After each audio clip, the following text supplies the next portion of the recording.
Madam बताएं, आज शारा दस्तूर पे ये वकला का इकट्ठा होने की वजह क्या है?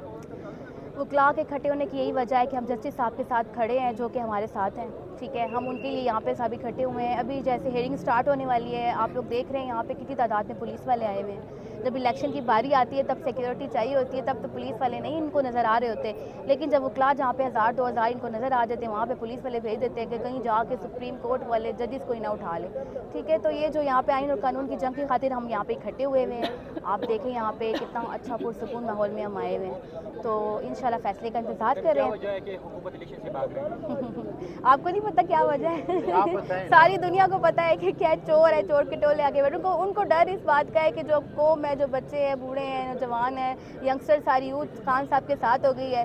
देख ले जब भी खान साहब आते हैं तो किस तरह का माहौल हो जाता है। तो जाहिर सी बात है उनको डर लगा हुआ है, जब खान साहब इलेक्शन में आएंगे तो उन्होंने हारना ही है। उनकी तो वैसे ही जलालत हो चुकी है बहुत अच्छी खासी। अच्छा, ये जो अभी नया उन्होंने बिल पास किया है, उसमें राना सनाउल्लाह साहब ने कल कहा था प्रेस कॉन्फ्रेंस में, सॉरी कुछ दिन कबल यहाँ पे सुप्रीम कोर्ट कि वकला बरादरी भी हमारे साथ है, और ये उनकी भी डिमांड थी कि इस बिल को पास किया जाए और चीफ जस्टिस साहब के जो राइट हैं उनको थोड़ा सा लिमिटाइज। वो वही वकलाएँ हैं जिनको इन्होंने कंपनसेट किया हुआ है, और जो नून लीग की वकलाएँ हैं। जैसे अब डिफरेंट पार्टीज़ होती हैं, पीपी, नून लीग और पीटीआई। हम यहाँ पे सारे पीटीआई के लॉयर्स हैं जो खान साहब के साथ हैं।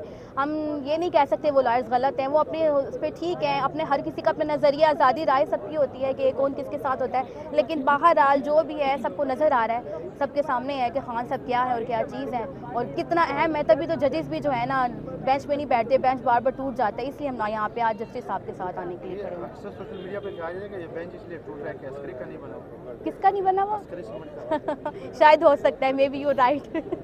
अच्छा, लास्ट में सिर्फ ये बताइएगा कि बिलावल भुट्टो जो फॉरेन मिनिस्टर है पाकिस्तान के, वो अक्सर कहते रहते हैं कि ये जो आइन है ये मेरे नाना ने दिया है, तो आज वो आइन के साथ खड़े हुए नज़र नहीं आ रहे। उसका तो पानी आता है और बारिश जाती है और हवा आती है, तो उसको तो खुद समझ नहीं आती कि उसने बोलना क्या है, तो उसकी बातों पे क्या है, हम उसकी बात सुनते ही नहीं है। अच्छा, अगर चीफ जस्टिस साहब आज फैसला देते हैं इलेक्शन का और उस पर अमल दरामद नहीं होता है, हुकूमत की जाना चाहिए, तो फिर वकला का क्या स्टेटस? अभी देखें हम करते क्या है, इतनी तादाद में खड़े हुए हैं यहाँ पे, पूरा पाकिस्तान के लॉयर्स आए हुए हैं डिफरेंट शहर से, डिफरेंट सिटीज़ से। तो अभी देखें क्या होता है। सुबह से हम प्रोटेस्ट कर रहे हैं, अभी हम लोग जस्ट वेट कर रहे हैं। इंशाल्लाह यकीन है कि इंसाफ की आज जीत हो जाएगी और हम फैसला हमारे हक में होगा इंशाल्लाह। वेलकम।